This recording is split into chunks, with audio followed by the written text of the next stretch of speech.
Like, I want to get this out there. Like, people need to see this top five. And what we're going to do is construct the top five, and this will be the preseason, right? And, by right before the season starts, we'll unveil all of them.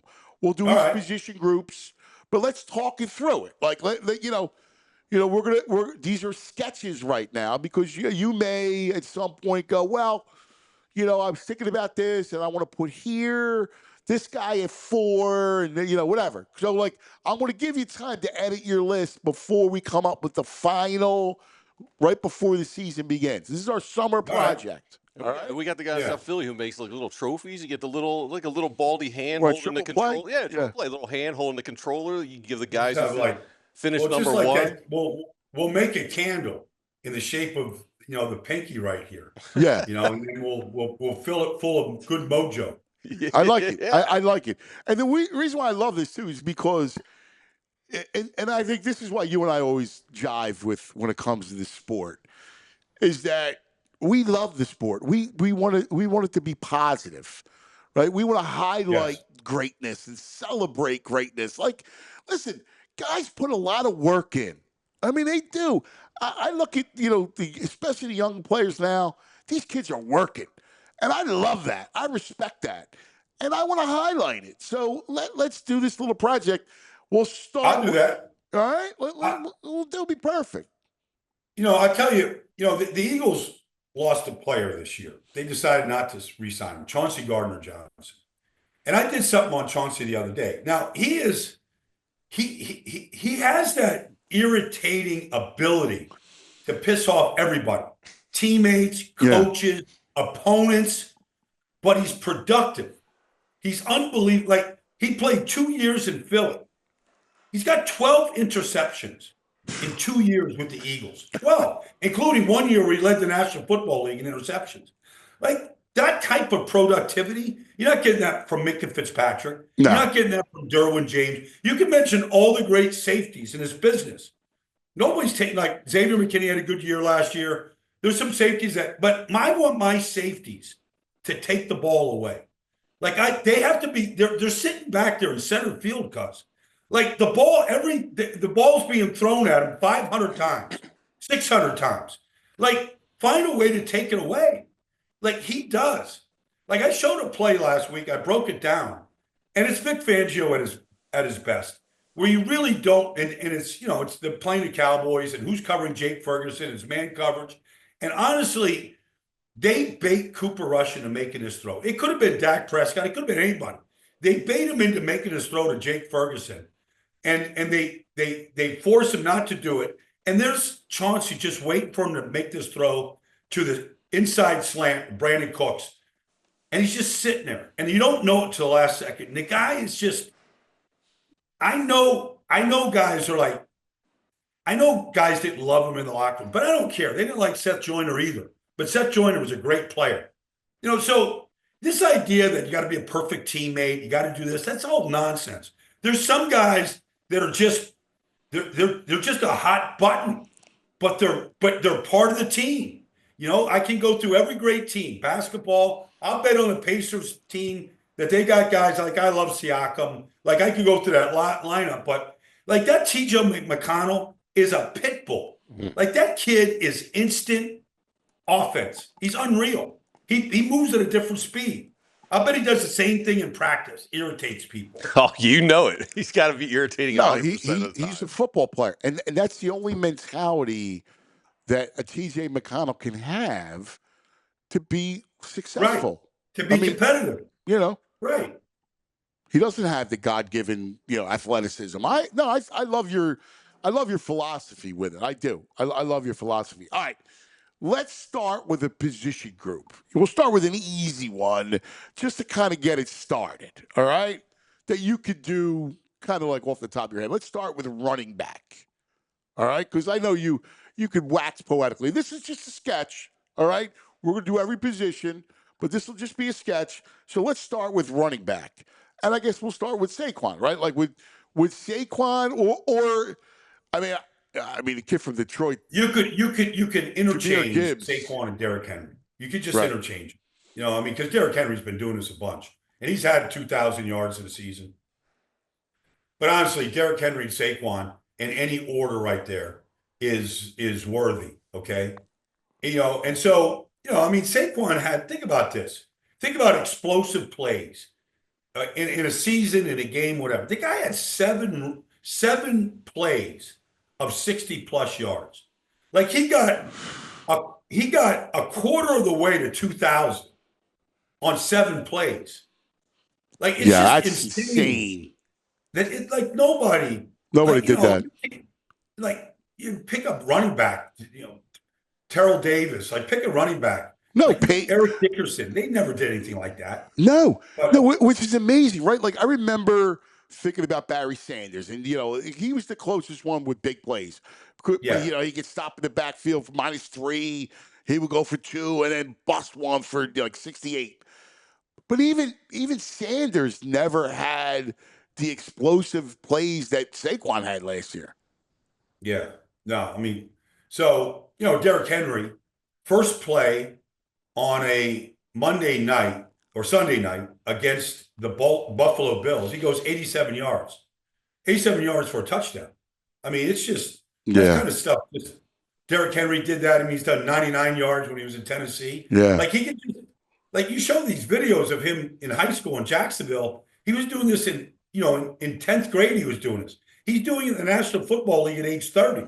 He's still doing it. Yeah. Going 99 yards for a touchdown, 87 yards for a touchdown. Like the amount of speed in the NFL, like that should never happen, but they're still doing it, the two of them. Would Gibbs be 3? Because I love Jahmyr Gibbs. Jahmyr Gibbs, I'm going to go Josh Jacobs 3, okay? And I'll go Jahmyr Gibbs 4 right now. Wow. All right. Why Jacobs?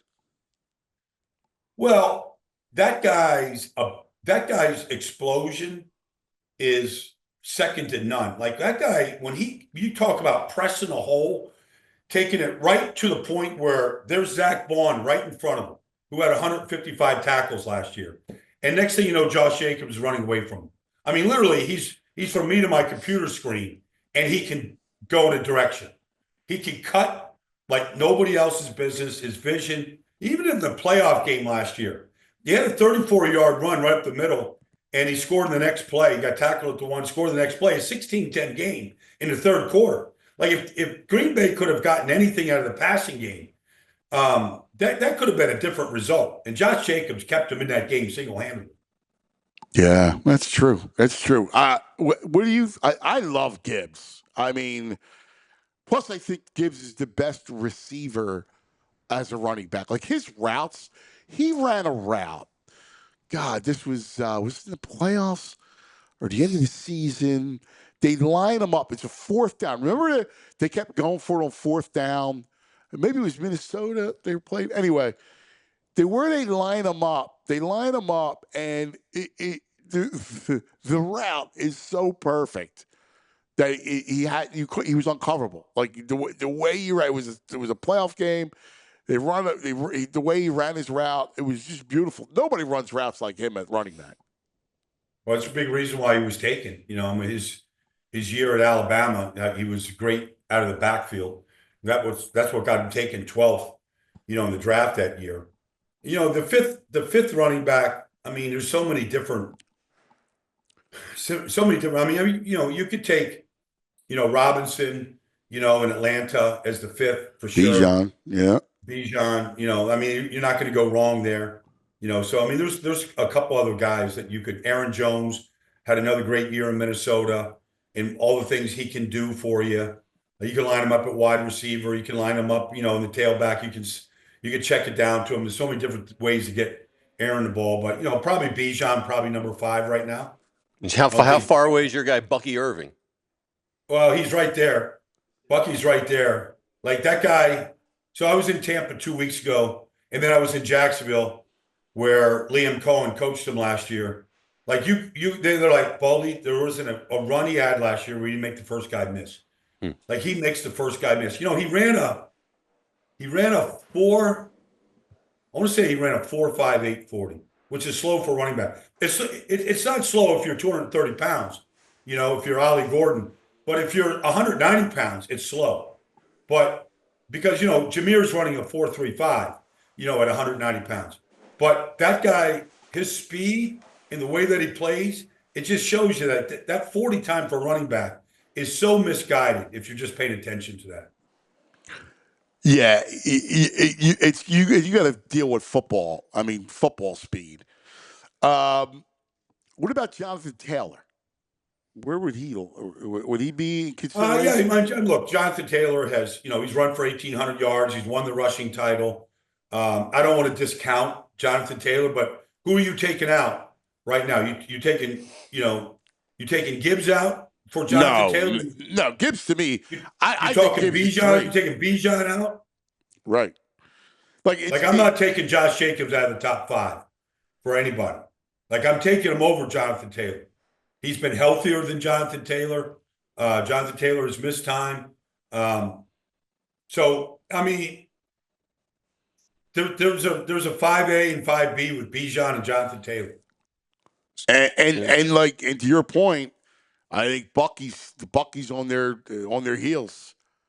How about Kieran Williams? Well, they went from the 32nd ranked rushing team in the NFL basically 3 years in a row. Yeah. And they were the 4th best rushing team in football last year. Yeah. VG talked about Kyren Williams. I don't think he's there. I don't. I think there's a big drop off between that group and then Kyren. Good back, but Kyren's a great player. But he's not. Kyren's a